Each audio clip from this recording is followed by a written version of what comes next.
أنا عندي مقطع إذا كان ممكن نعرضه، وهو بيان مجلس الإفتاء السوري. طبعا المقطع مأخوذ عن القناة السورية، وأتمنى أنه ما يكون في موسيقى.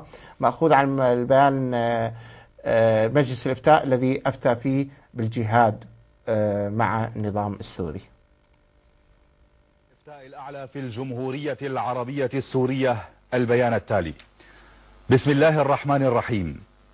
قال تعالى: الذين استجابوا لله والرسول من بعد ما أصابهم القرح للذين أحسنوا منهم واتقوا أجر عظيم.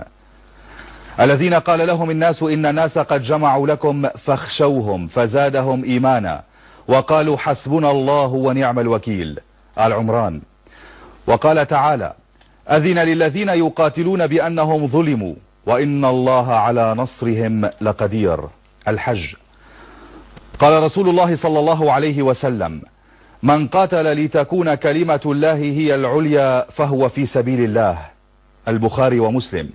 وقال: عينان لا تمسهما النار، عين فاضت من خشية الله وعين باتت تحرس في سبيل الله. الطبراني. وقال: طبعا اسمح لي مشاهدي، أنا سأقطع البيان لأعود لأريكم الأحمق هذا أول مرة في حياته يقرأ قرآن. أذن الآية للذين كمالة الآية. لاحظوا إيش يقول هذا الأحمق، أول مرة طبعا في حياته يعتقد أنه يقرأ قرآن. نشاهد نسمع الصوت. الوكيل. آل عمران. وقال تعالى: أذن للذين يقاتلون بأنهم ظلموا وإن الله على نصرهم لقدير. الحج.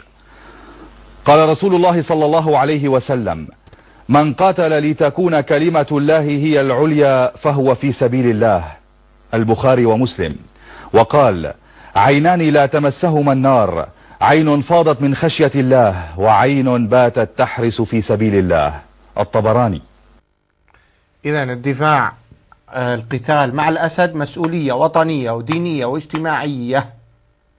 هذا بيان الإفتاء الذي يتزعمه حسون الملعون. هذا بيانه الذي تلي طبعا على لسان هذا الأحمق الذي يقرأ البيان.